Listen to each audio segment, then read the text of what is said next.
ফেব্রুয়ারিতে ত্রয়োদশ জাতীয় সংসদ নির্বাচন, সারা দেশ প্রস্তুত হচ্ছে একটি অবাধ, সুষ্ঠু ও গ্রহণযোগ্য নির্বাচনের জন্য। কি ভাবছেন সাধারণ মানুষ থেকে শুরু করে আগামী জনপ্রতিনিধিরা, সে কথা জানাতে ডিবিসি নিউজের ইলেকশন এক্সপ্রেস ছুটে যাচ্ছে সব সংসদীয় আসনে।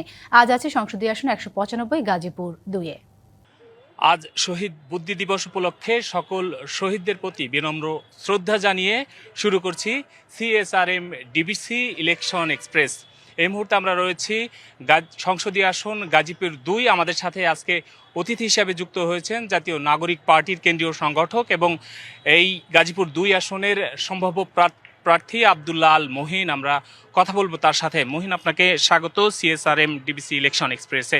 শুরুতে আপনার কাছে জানতে চাইবো যে তরুণদের রাজনীতির দিকে আসার ক্ষেত্রে এনসিপি এগিয়ে, সেক্ষেত্রে কেন দেশের মানুষ বা আপনার এই আসনের মানুষ আপনাকে প্রার্থী হিসাবে বেছে নেবে যদি বলেন। দেখেন, 24-এর অভ্যুত্থানের মূল নেতৃত্বে ছিল হলো তরুণরা। তো এই বাংলাদেশে তরুণরা প্রত্যেকটা নেতৃত্বে থাকলেও পরবর্তীতে দেখা যায় বাংলাদেশের যে রাজনৈতিক কালচার, সেখানে তরুণরা টিকে থাকে না।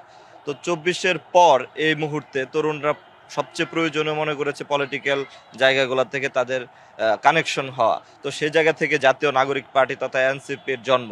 তো আমরা তরুণদেরকে মনে করি তরুণরা এই দেশের সবচেয়ে সাফল্যতে নিয়ে যাবে, কারণ 17 বছর যাবৎ যে রেজিম শাসন চলতেছিল, যে স্বৈরতন্ত্র চলতেছিল, তার নেতৃত্ব দিয়েছে এই তরুণরা। আর পলিটিশিয়ানরা যখন একটা সময় চলে যায়, যেমন সরকারি চাকরিতে একটা নির্দিষ্ট বয়স বাধ্যতামূলক থাকে, তো দেখা যায় যে অনেক বয়োবৃদ্ধ রাজনীতিবিদ হয়ে পরবর্তীতে দেখা যায় তারা তরুণদের মতো ডিসিশনগুলো নিতে পারে না। তরুণরা যে ডিসিশনগুলো খুব সহজেই নিতে পারে, তারা যেমন অদম্যভাবে কাজ করতে পারে, হয়তো বয়সের কারণে অনেকের জন্য সেটা সম্ভব হয় না যখন তারা অতি বৃদ্ধ হয়ে যায়। তো এই জন্য আমরা মনে করি যে তরুণরা আগামী দিনে আরো ভালো কাজ করবে এবং তরুণরা স্বচ্ছ থাকতে পছন্দ করে। টেকনোলজিক্যাল কাজগুলো তারা এগিয়ে চলতেছে বাংলাদেশের প্রত্যেকটা সেক্টরে। আপনারা খেয়াল করে দেখবেন, তরুণরা যেখানে গিয়েছে সেখানে একটা বিপ্লব হয়েছে, সেখানে অর্থনৈতিক সমৃদ্ধ হয়েছে, আর তরুণরা দুর্নীতি মুক্ত থেকেছে। তো সেজন্যই আমরা মনে করি বাংলাদেশের অগ্রগতিতে তরুণদের উপর ভূমিকা যেটা আছে সেটা আরো ভালো হবে যখন মানুষ তাদেরকে বেছে নেবে। মহিন, যদি বলেন যে এই গাজীপুর 2 আসন শিল্পনগরী, এখানে কি কি জিনিসের পরিবর্তন আনবেন আপনি যদি প্রার্থী নির্বাচিত হন? দেখেন, গাজীপুর হলো জনবহুল একটা এরিয়া। ঢাকার পরবর্তী সময়ে এখানে প্রচুর পরিমাণ ভাসমান লোকজন বসবাস করে। তো এখানে সবচেয়ে বড় সমস্যাগুলোর মধ্যে একটা হলো এখানে অপরিকল্পিত একটা নগরী। টোটালি এখানে মানুষের জানমালের নিরাপত্তা নেই।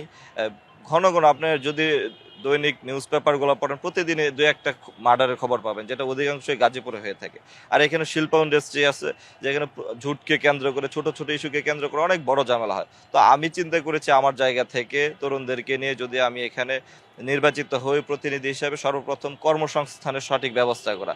কারণ কর্মসংস্থানের অভাবে ছেলেপেলে তারা ড্রাগ অ্যাডিক্টেড হয়ে যায়, নেশাগ্রস্ত হয়ে যায়। মূল সমস্যাটা সেখানে। তার উপর অপরিকল্পিত যে নগরী রয়েছে, এখানে একজন এমপি হিসাবে যে অবদান রাখা প্রয়োজন অবকাঠামোগত উন্নয়নে, সেই জিনিসগুলো আমি তুলে ধরবো। পাশাপাশি এখানে আইন শৃঙ্খলার যথেষ্ট বাহিনীর সদস্য সংখ্যা তুলনামূলক অনেক কম। তো সেই ক্ষেত্রে এটা বাড়ানোর জন্য যা করা প্রয়োজন আমার জায়গা থেকে সেই জিনিসগুলো আমি তুলে ধরবো। একই সাথে তরুণদেরকে সঠিক শিক্ষাটা দেয়া। এখানে বাসমান লোক বেশি হওয়ায় শ্রমিকদেরকে নিয়ে কেউ চিন্তা করে না। তাদের যে যথোপযুক্ত অধিকার আছে সেই বিষয়গুলো তুলে ধরা এবং পরিষ্কার পরিচ্ছন্নতা সহ যে কর্মসংস্থান তৈরি করে একটি মাদক মুক্ত সমাজ গড়ার প্রত্যাশায় আমরা করছি। ধন্যবাদ আপনাকে। শুনছিলাম আব্দুল্লাহ আল মহিনের যদি প্রার্থী উনি সংসদ সদস্য নির্বাচিত হয় তাহলে তিনি যেই কাজগুলো করবেন সেটি জানাচ্ছিলেন। তো আমরা এই মুহূর্তে এখান থেকে বিদায় নিব। আমাদের পরবর্তী আয়োজন সন্ধ্যা 7টায়। সে পর্যন্ত সিএসআরএম ডিবিসি ইলেকশনের সাথেই থাকবেন।